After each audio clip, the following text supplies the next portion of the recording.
Hey guys, welcome back to another episode of The Selfish Woman. I am here with Leah Marie today. Leah Marie is a certified divorce coach for women and specializes in helping them recover and rebuild after divorce. Hey, Leah. Hey, Val. Thanks for having me today. I'm really excited about this conversation. I feel like I have a lot in common with you. So I'm excited to have a really interesting talk about this, the big D, the divorce talk. Yes, it's very popular. It's something that a lot of people have to go through, unfortunately. But I see it as a really great opportunity to create an amazing life. I think it's a beautiful transition if you look Mm-hmm. at it that way. Yeah. I mean, yeah, everyone's experienced it either from their parents or themselves, or they know people. Like it's just, it's just one of those things. And yet we don't want to talk about it. People don't want to talk about it. So, but we're going to talk about it today. Yes, I'm ready. We're going to talk about it. So, like I said, I can relate to so much of your story. You say that after your first divorce, you hopped right back into another relationship and brought all your shit with you. That's right. Yeah, I did this too. I know a lot of women who've done this as well. Yeah. So, what was your experience like that transition from your first divorce?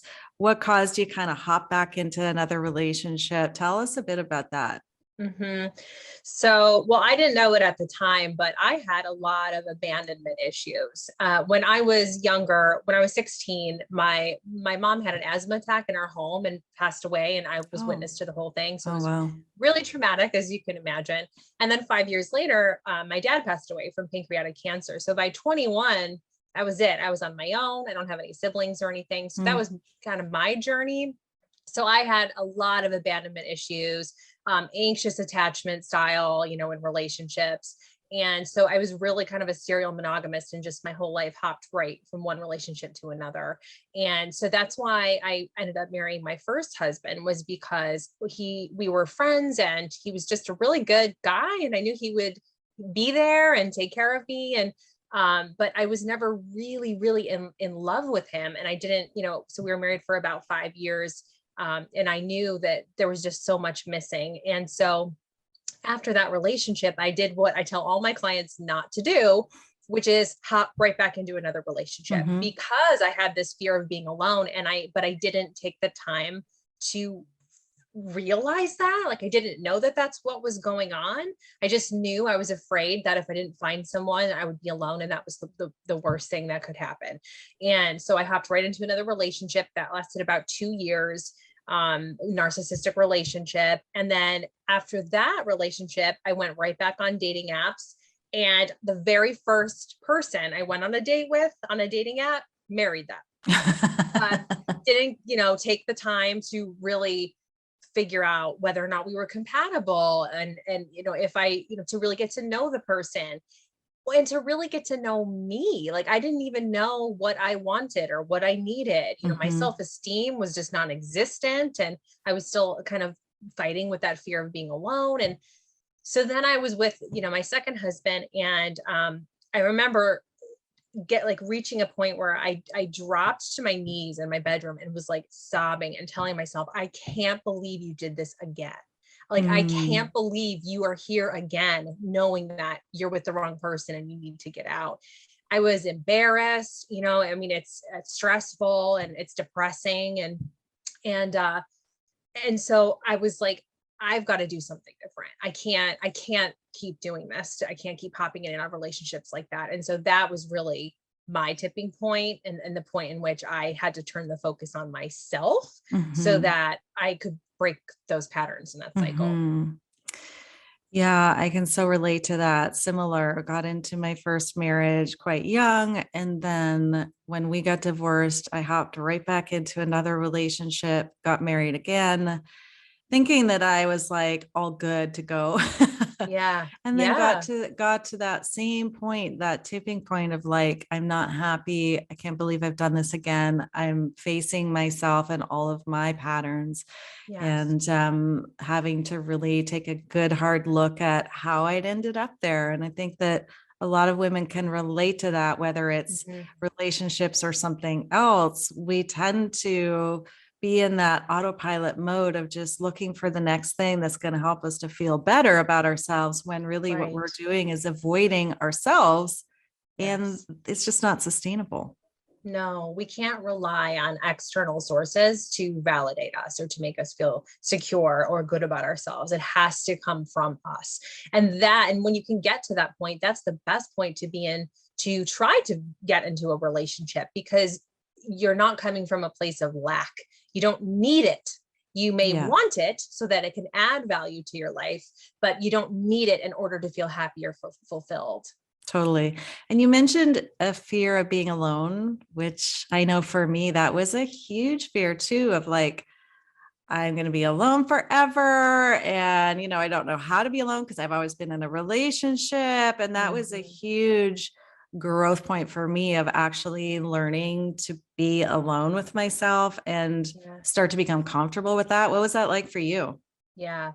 In the beginning, it was tough, but then I kind of started to find my groove, and I had to accept the possibility that I would be alone forever. I had to be okay with that so that I could take that pressure off and just find a way to create a life that I loved in a way that felt good to me.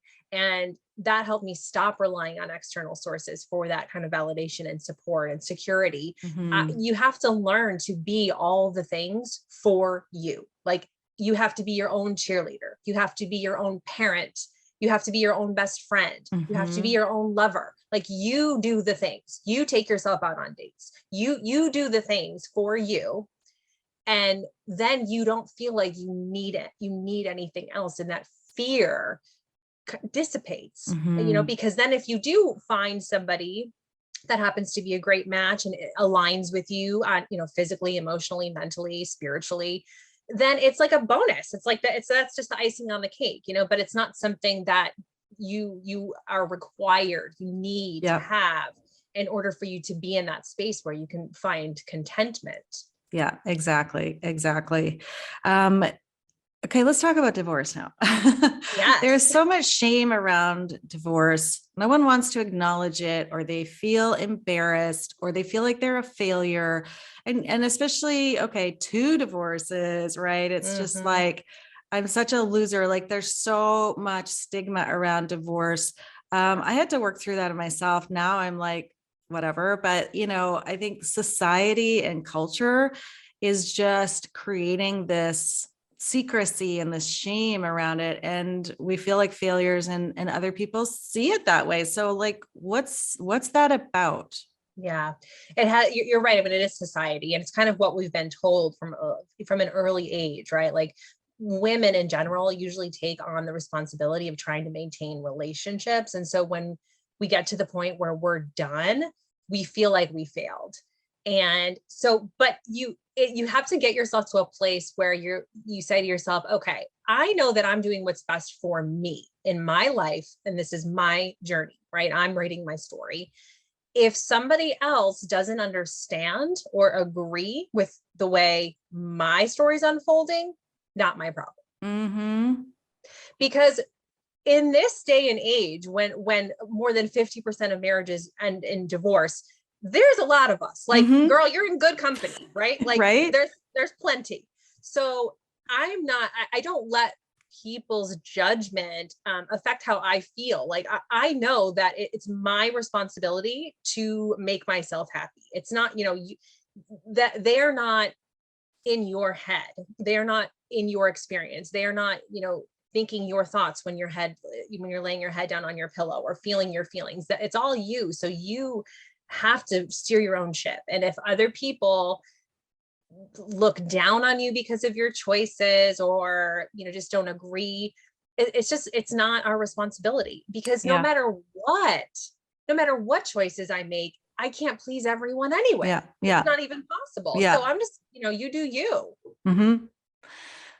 I love that. And there's so much societal pressure or rules that women have been taught, like you were saying, about what divorce means. And I know for me, one of those things that contributed to my limiting beliefs or mindset was religion. I was, grew up in a religious household, I guess. And then I Mhm. was part of a very fundamental Christian church in my 20s and 30s. And a lot of the messaging I got was God hates divorce, and divorce is a sin, and divorced women are not allowed to be in leadership, and all of this shame around it. And I knew women who'd been divorced who wouldn't even utter the words because they knew as soon as they admitted it or acknowledged it, they were going to be in this category of women who were like less than and not to be trusted. And it was so toxic. And for me, it created so much shame when I divorced my first husband. It was like, um, at that point, I'd worked through a lot of that trauma and those toxic messages, but it was still like, this is a shameful thing that needs to be hidden. But as you're saying, like as women, when we start to embrace and empower ourselves to acknowledge that, like, this is me, this is my choice. Yes. And, fuck you if you have an opinion about Yes. it. Basically, we can start changing these narratives that are so damaging. Yes. And then the more we share our story, I think the more it helps more and more and more women, right? They feel less isolated. They feel like they're less alone, and that they can find people or connect with people who can relate to them. And I think that that's important too, because you're right, that's shame. But again, that's just like, that guilt trip that we get, but it doesn't serve you. It's nothing but an energy suck. Like it does nothing for you. Right. And, because, reading a lot of Brene Brown is great too. Mm-hmm. She's like the shame Mm-hmm. queen. But she talks about how it's really just the fear of not being accepted. And Mm-hmm. so when you can kind of find your people, like when you show up as your authentic self and accept yourself for who you are, you find your people, and you find the people that accept you for you Yep. as well. And then the people who don't, they're not your people. Exactly.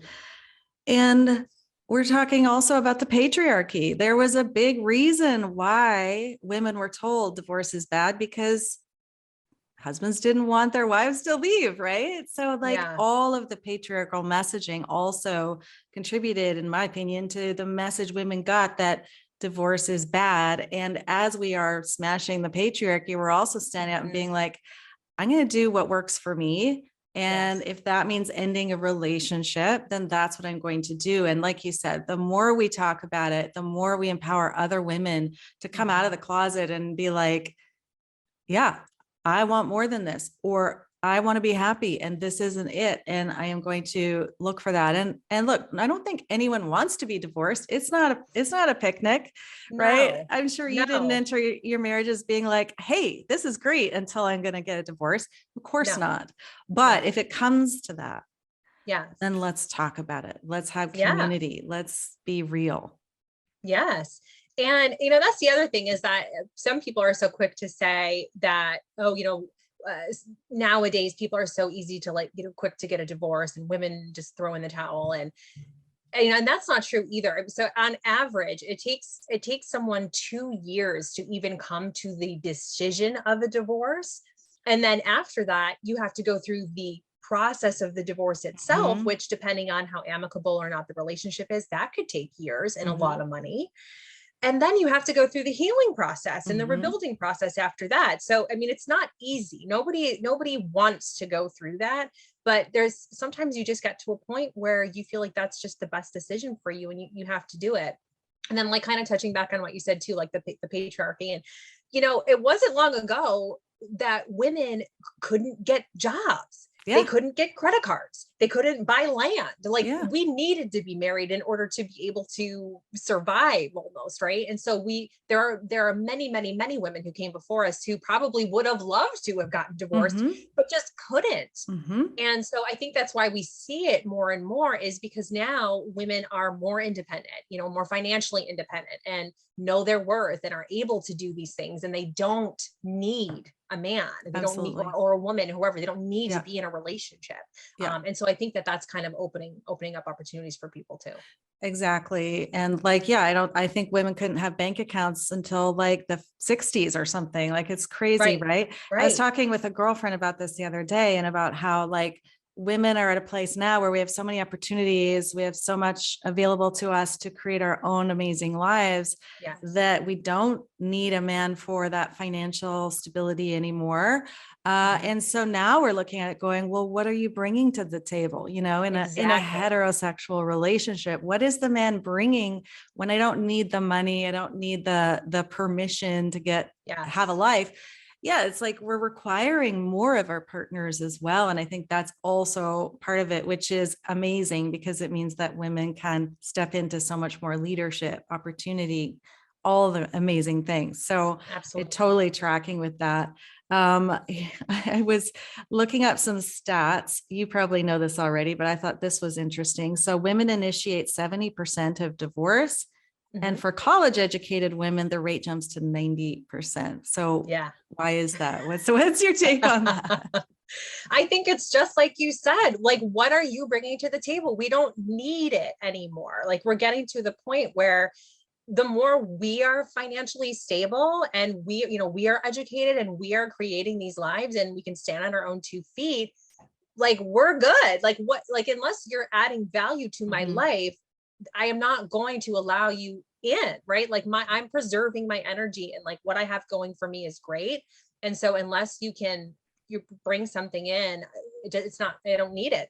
And like the stat on how women are usually file for divorce, I think a lot of it too, other than the fact that women are just, they kind of get to the point where they're done, right? Like, women, nobody wakes up and just decides to get a divorce for no Mhm. reason. Like, that's something that they've been thinking about a long time, mostly, usually a long time. And so these are things that we've communicated over and over and over again. So we get to a point where if it's just not changing, if it's Groundhog Day and there's just the same fights over and over, or the same things that we just can't come to an agreement on, we get to the point where we're just done. Yeah. And I think women are less likely to settle. So I think men are more likely to stay, even if it's not a good relationship. And women are not. They get to the point where they're like, I can't do this anymore. I will take the initiative and I will go and meet the mediator or get the lawyer or whatever I need to do. Yes, absolutely. I've heard that before. Like women will work for change, try for change, communicate the change. And when they get to a point where they're seeing that the change isn't going to happen, they're done. And when they're done, they're They're done. done. And most of the time, for me, like my first marriage, I'd say I kicked around for about 10 years trying to get change. Wow. And then it was like, all right, we're done. And then in my Right. second marriage, I'd say it was about 2 years. So, we're not just flippantly, I mean, I'm sure some women are, but most of us are not flippantly being like, cool, I'm out. Yeah. We're like, No. no, we're in the trenches. We're doing everything we can to make this work because that's really what we want. It doesn't mean we don't love Yes. that person. But Yeah. yeah, like when we're done, it's like I'm kind of at the end of my resources here. Yes, I gave it everything I can. And then men will still, I hear from all my clients, like, men will still be like, it came out of nowhere and she pulled the rug out from under me. And, we're like, I've been telling you for 5 years that this Right. is an issue. This is not me Right. pulling out this is, you just weren't listening or you didn't Mm-hmm. take me seriously, and now I'm kind of to the point of no return. Mm-hmm. Mm-hmm. Absolutely. Okay, so here's another interesting stat I found. January is widely considered to be National Divorce Month. I didn't know Yeah. that. Okay, so this is it's January. Yeah. So I thought that was interesting that we're talking today. So it's Yes. the time when many people decide to end their marriages. Actually, when I was thinking about it, that was the month for me in my last marriage where I said I'm done. Um, like why January? What's up with that? Yeah. I think so. From what I've read, it's because of the holidays. The holidays can cause a lot of added stress. And so if your relationship is already kind of on thin ice, people get to the point where they just kind of can't do both, right? They get to that tipping point of like, I'm done. And then it's just, they're more likely to initiate the divorce after that. So that's kind of the same reason we saw spikes in divorce rates like during COVID, because there was so much added stress and everybody was kind of, stuck together. There was Mhm, no sweeping issues under the rug during COVID. mhm. Like, you're stuck in a house with your person, and things are going to come up, and you're either going to overcome it or you're not, and it breaks you. Mhm. And so I think when there's just additional stressors that add up, that kind of can be the catalyst for people taking the Yeah, initiative to file for that divorce. makes sense. Holidays are such a loaded time of year. Yeah. Yeah, it bring like you say, it's harder to ignore what's going Yeah. on. Yeah. So, okay, what do you think is one of the hardest parts about divorce? I think there's a couple things. What makes divorce really hard is it depends on who you're divorcing. If you are divorcing somebody who is abusive, and very, verbally, emotionally, that can be so stressful because you just don't know what they're going to do. Mhm, So that can get dangerous at times. So that can cause a lot of stress, is the fear of what their actions will be as a result of the divorce. mhm, The divorce, the healing process itself, I think, is difficult because you want to really dive deep. Like, you have to get really uh, deep into yourself and your past, and kind of figure out why you fell for that person to begin with, or why tolerated the things that you did. Really figuring out where you're at, I think, is hard because it takes time and commitment, to really do that healing, so that you're not repeating patterns. And so you're not doing the same thing over and over. I think that's the hardest part, is dedicating time and allowing yourself that space to really heal. And I'm mhm, talking, you got to sometimes go back to like childhood traumas, or like mhm, inner child healing, or things like that, to figure out, who am I? Why did I make the choices I made? What choices do I want to make in the future? To avoid repeating these patterns. mhm. And like you said for yourself, having to go back to that abandonment wound and Right. do that work so that you weren't coming from that place of Yeah. anxious or needing the relationship. All of that Yeah. work Yeah. has to be done so we can find a secure self and then a secure relationship. And that's one of the Yeah. things I love is that you've gone through it. You've been through it. You've done the work yourself. Mhm. And it's interesting because I think a lot of people are like, okay, if I'm going to hire an expert to help me through, divorce or even with my relationship, I want someone who's in a perfect relationship. I want to have somebody who's like figured it out and got the successful relationship. And yet I believe so strongly that having gone through what you've gone through, and you tell me, but I see it as like major expertise because you've been there, you've done it, you've learned those lessons. So, Mhm. who better to help someone with than someone who knows intimately what that process is? Exactly. Yeah. And my experience, so not only is it my personal experience, but then, like, just from coaching and talking to thousands of women and hearing their stories, and but my experience has definitely helped me, because I get, like, I'm you, like, that was me. I get it. I know what you're feeling. I know the kind of what you go through. And that's why I love doing this, is because now that I've kind of, you know, gone through it, I can help others through, right? Like that, Mhm, to find the light. I can kind of guide others to say, hey, come this way. And, mhm, there's your future is bright, and this is an opportunity. And, this is an ending, but it's also an opportunity. mhm. And you really can create an amazing life, the life that you deserve to have. Exactly. I mean, one of the questions I was going to ask you is like, what's the best thing about divorce? And I feel like you're already answering that, right? That amazing Yeah. opportunity to reinvent ourselves, recreate Yes. ourselves, really get to Yes. know ourselves in a different way. But like, how do you see it?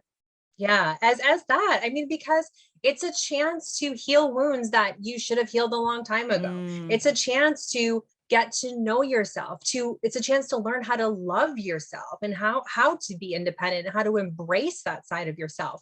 It's a chance to, recreate yourself. Like, what do I like? What lights me up? What am I interested in? What do I want to do? What are my goals? and it's for you, right? Because when you're in a marriage, it's about having to kind of make decisions that are good for the both of you. Mhm. Now that you're on your own, it's like, girl, what do you want? Like, let's go. Yeah. Like, what sounds good? What do you want to do? Like, this is your chance to live for you and do what you want to do, Yeah, and really learning how to love yourself. totally. So, what would you say to women who are considering ending the marriage? If we're talking about January is that month, I know there's lots of listeners who are in that place. I've been there, you've been there. You're doing all the things, you're trying to create change, but you're feeling like, I don't know, I think it's time to end it. What would you say to that woman? Because that's such a hard place to be. It is. So the first thing I would do is get support, because you feel like you're alone, you feel isolated, but you're not. Like, you don't have to be. So get support, and depending on what it is that you're struggling with most, that could be getting a therapist, or a coach, or just finding groups of women that have gone through the same thing. Like, I have a private Facebook group called Divorced and Empowered, so women can come in there and connect with other women who are going through the same thing or have gone through the same thing. When you can connect with people who understand what you're going through, you feel so much less alone, and you can find guidance that way and support. Because when you feel like you have support, it's not as scary as if you feel Mm, like you're doing it all by yourself. that's so true. And having that support can make such a big difference, right? Yeah, Yeah, I definitely. didn't have that. I don't know about you, but I really wish I No. had. Yeah, it would make things a lot easier, I think, and to have someone kind of help guide me on like how to heal or what to do. And I think it would have been maybe a more efficient process. But no, and I did it, and that's one of the reasons I became a coach, is because I kind of wanted to be the woman that I wish I had when I was going through it. Somebody to just say, okay, like, here's what you want to focus on, or here's what you need to do to kind of make sure that you're moving in the right direction. Yeah, exactly. I think, we're both in that place of like, we've done it the hard way. Yeah, right. Now let's help women do it easier. Yes, exactly. Right. Yeah. And so, you talking about recovery and rebuilding after divorce. I think that's so important. And if we don't do that, like you said, we're more likely to just hop into another relationship because that's going to feel better. It's going to Right. soothe all that pain. And then we Right. find ourselves showing up in the same way because guess what? We're the common denominator here. That's right. So instead, what should we do instead? What would it look like if we were to be like, all right, getting the divorce, I'm really confused. Still trying to like recover. I'm grieving.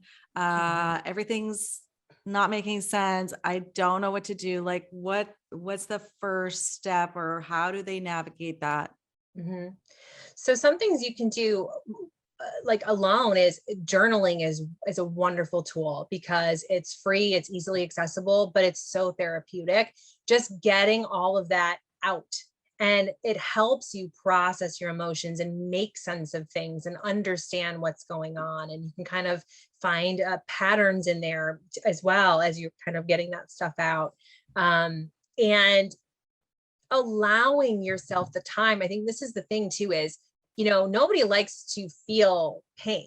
So everyone wants to just hurry up and get the healing Hmm. process over with and like feel better. Hmm. But it doesn't work that way. You have to kind of allow yourself that space to feel the feelings. Like, whatever is coming up, it needs to come up. You need to get it out.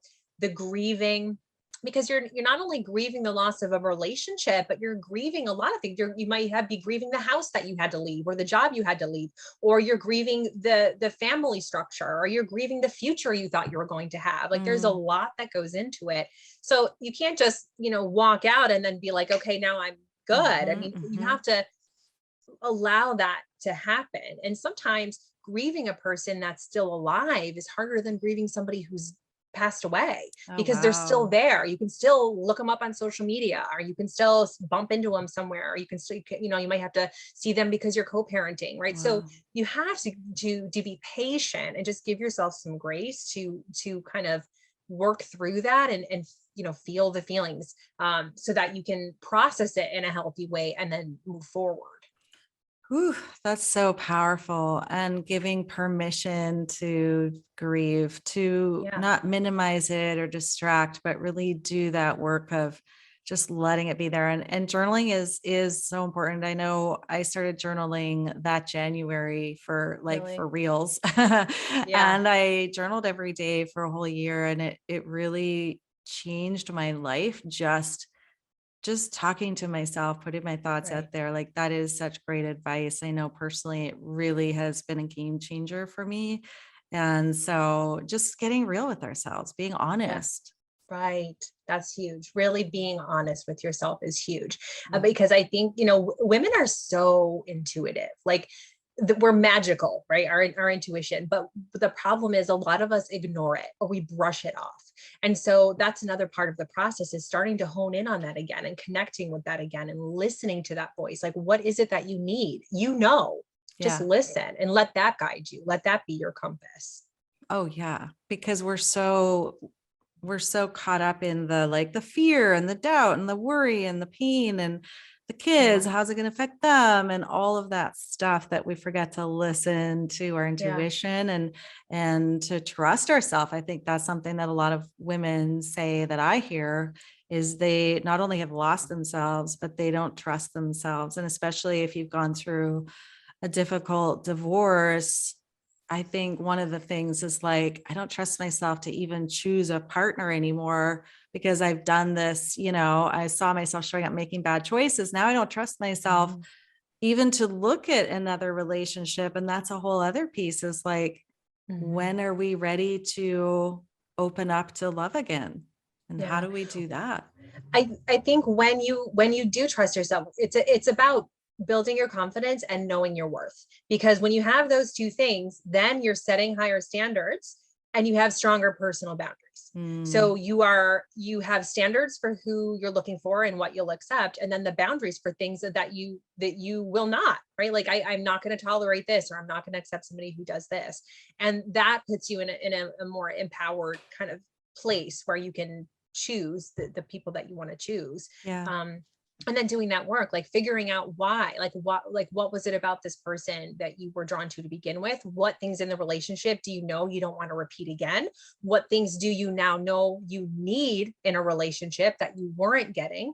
Right, you make that list, like making a long ass list, right? Like where our standards don't have to be like three things, like Mm, put 25 things on a piece of paper, and then that's what you're looking for, and then you have to just not settle for less. You have to mhm. just, and that comes where manifestation comes in, is like believe that your ideal partner exists, and that you deserve love and you deserve happiness, and believe in the kind of divine timing of things, and when the time is right you will find your person. But you have to make sure you're not settling out of fear. Yes, exactly. And repeating those patterns. We talked about that before. What's one of the patterns you saw yourself repeating as you went into your second relationship, your second marriage? Settling, it was just out of fear of being alone. Like the pattern was, it didn't even matter almost who the person was. It was just that if they could accept me, right, for all my baggage, like I Mhm, was divorced and I had a daughter, and so if you could deal with me, then great, then at least I found somebody who would take me in, right? Because mhm. I was, but it was just that inner dialogue, it was all wrong. Like you had to turn it around, and now I'm like, no, I'm amazing. And if you don't see it that way, that's your problem, right? Like Mhm. I'm not going to settle anymore.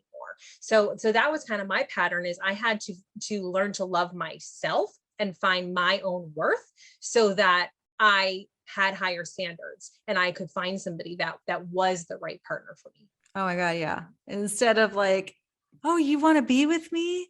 Oh, that's so Yes. amazing. Let's just go Right. for it, right? And just Yes. taking it for like, I at least have someone who wants me or whatever, and it's supposed to Exactly. like, hell no, like this is who I am. This is what I want. This is what I need. And I ain't settling no more. I love it. Okay. Yep. Um, I'm curious if you have an opinion about this. How long should we wait before we jump on those dating apps? Yeah. This is a popular question. And I wish I had like a black and white answer that I Just could tell give us you, what to but do, Leah. yeah, unfortunately there isn't one, because everyone's different. Like every relationship is different, every divorce is different, every individual is dealing with different things. So really, it depends on where you're at. So the goal is to get yourself to a place where you're happy without a relationship. That's the goal. When you can do that, and then you feel like, okay, I would love to maybe have a relationship to kind of be the cherry on top of the cake, great. But Mhm. if you feel like you're dating because you're lonely, or because your self-esteem is in the shitter, right? Mhm. Or because you just are afraid that your time is running out and you're getting old, you're never going to find anybody, those are all not the right reason to start hopping into a relationship. Like you Right. want to just build a good life for you, right? You do Yeah. your things. And when you're feeling good and you're happy and you feel content and you don't feel like you need it and you just want to add it, that's where you want to be. Yeah. I love that. And you're right. It isn't a cookie cutter formula. And I think that's why it's so important to have support, because Yeah. left to our own devices, we will often just, Yeah. gravitate back to that. But having Yes. someone to hold you accountable and be like, let's get real. Are you really Yeah. ready, or what's going on? Like, that's so important too. Yes, absolutely. Absolutely. Just to have that kind of that sounding board and somebody to just say, well, maybe you need to work on this a little bit more first so that you're in a better position to do that. Yeah. So good. Yeah, Hmm. it's a complicated process. I've Yeah. heard it compared to major surgery, getting a divorce. Yes. We think it's like, all right, we're done. Let's just carry on. And they're like, no, Yeah. no, you just had major surgery. It feels like you've lost a limb. Yes. Expect it to take time to recover. Yes. If you Google what is the hardest thing a person can experience in their lifetime, divorce is always in the top five. Yep. Always. Yep. Absolutely. And it's just brutal. Yeah. I don't care who you Yeah. are. It's Yeah. brutal. And so But that at the there's same time, yeah, there's good on the other side, but we've got to go yes. through the recovery. Yes, exactly. Like that's the thing is yes, it is brutal and it could be really, really hard. But right, like I call it the cocooning process, right? So it's like you're the caterpillar, and then you're the cocoon, and then you're the butterfly. But in order to become the butterfly, the caterpillar has to literally decompose into just a pile of mush, like right down to its very essence. It kind of disintegrates, and then it goes through the cocooning, and then it is reborn again. It's the rebirth, and then you're the butterfly. So that divorce process and like the healing process after the divorce, you're cocooning. Like that's Mm, it's difficult, but it's because you're evolving, you're leveling up. It's almost, it can be a spiritual awakening. It's mhm. it's an opportunity for you to be born again and to kind of see the world through this new lens. I love that analogy. It's so true. I did experience that, and giving myself the time to be the mushy Yeah, you have shit in there. to. Like, I call it my cave, right? I was in the cave for Yeah. probably about a year of really just a lot of healing and a lot of Hmm. letting myself feel the feels. And then Yeah. that awakening happens. And then one day you look back and you're like, oh my God, like I'm Yeah. so happy. Right. Like, holy shit, I can't believe I just did that. Like, Yeah. look at what I was able to accomplish. Yeah. And that's the hope that women need Yeah. too, is like, yeah, it fucking sucks. It's hard, but look, this is what's possible if you do Yeah. the work and you don't just deny that healing process, go into the cocoon, do that work, Yeah. because that butterfly is everything you've ever wanted. Yes. 100%. Yeah. So, what's one thing you want women to hear? And I mean, this whole talk is full of nuggets, but what's one thing you'd really want them to take away if they are, in that period of like considering or divorcing or Mhm. afterwards? What's one thing we need to remember or know that's just going to give us some of that hope? You're not alone Mm, and you deserve happiness. yeah. Okay, everybody, let that sink in. You're Yeah. not alone. You deserve happiness. Go for it. Do Yeah. it. Do it. do the scary thing. Yeah. Do Yeah. the thing. We can do hard things, like Glennon Doyle loves to say. We can do hard things. Yes, we can. And with support, with Yes, sisterhood, that's right. with the people who know how to help us. I mean, Yeah. yes, I love that. Okay. I've got a couple final questions for you. Okay. If you could go back in time and say one thing to your little girl self, what would you Hmm. tell her? You are enough. Yeah, Yeah. we all need that. We all need to hear that. We are enough. Love it. Okay. What's one of your favorite books? Hmm. Love yourself like your life depends on it. Ooh. Yeah, it's really good. And I wish I had the author's name on the top of my head, and I don't, because it's hard to pronounce. But it's called Love Yourself Like Your Life Depends on It. It's such an easy read, but it is a book I constantly recommend people to read. And there's such beautiful, simple um, exercises that you can apply right away in Mm-hmm. your life that makes a huge difference. Love yourself. Okay, I'm going to look that one up. I love Yeah. that. Okay, if you had to get a tattoo right now, what would you get?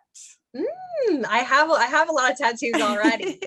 I'd have to think about it, because it's been a couple years since I got one. So it would probably be something that has to do with like self nurturing. So I feel like that would be my next one, something that has to do with like like I see an image of like a woman whose head is just kind of like a bunch of flowers, but she's like watering herself, Oh, right, with like a watering can. yeah. So like something that has to do with making sure that you're always taking responsibility for your own well-being. Yeah, yeah. I love that. I would get that too. I think that's a great image. Okay, how are you being selfish these days? Hmm. um I think allowing myself the downtime that I need. Like, I used to have the mentality of, in order to be successful, you have to have that like mentality of like go go go go go, right? Like hustle hustle hustle. And so now I feel like I'm being, selfish in the way that like I let myself have my breaks, and I don't force myself to do things, and I just have that mindset of like it will come, like what is meant for me will come. Mhm. And so I think I just, I'm I spend more time on me, like meditating, or like hopping in the bath. Like the other night I feel like I had a long day, and I wanted to just like get in the bath with some salt and essential oils and some meditation music and a Mhm. candle. And like Mhm. I make sure that I take time to do things for myself, to keep myself centered and Mhm. grounded. Mhm. It's that feminine energy, right? The masculine is the hustle. And sometimes we need that Yeah. too, but Yeah. it can be out of balance. And what I hear in that is really embracing more of the feminine energy of like, what do I Yeah. really need that's going to, again, nurture you? And like the Yes. bubble bath, I have a bubble bath every day at the end of my workday. It's just Love like I it. get in, I just do it. And it's Yeah. like that gift to myself after, giving to so many during the day.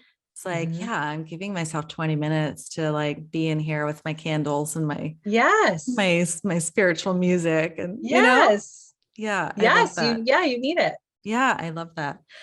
Okay, Leah, how can people work with you? How can they find you? Tell us all the good stuff. Yeah. So I'm on all the social media. You can find me like Instagram and TikTok and Facebook at Mindfully Ready. Or you can go to my website, mindfullyready.com. I have a free discovery call. You can hop on a call with me for a consultation if you have questions or anything like that. And yeah, I'm all over TikTok. TikTok has been where I've found most of my people. I love that community. So you can find my videos on there. Oh, I gotta talk to you about the TikTok. I I started doing reels on Instagram. Yeah. That's been fun, but TikTok is like, oh, I don't know. It's so intimidating, but I guess you got to just jump in there and do it. Absolutely. You have to just play around with it and kind of find your groove. And it takes a little time, but that's how everybody does things. And nobody shows up and is an expert, right? Like you have to kind of play around with it, and Yeah. and figure out what works for you. It's And not just for the kids anymore. No, no, you can find I've met so many amazing people. I've met like other mediators and like financial like specialists for divorced women and like divorce attorneys. And I mean, I've met so many people on there. It's great. That's very cool. I love that. All right. And we'll put your links in the show notes. Thank you for being here. You're doing really important work and you're really serving women in such a powerful and necessary way. If only I had had you during my divorces. So thank you so much for being here with us. Thank you so much for having me. This was great. I love being able to talk to you today. Awesome. All right. Take care and see you guys soon. Bye.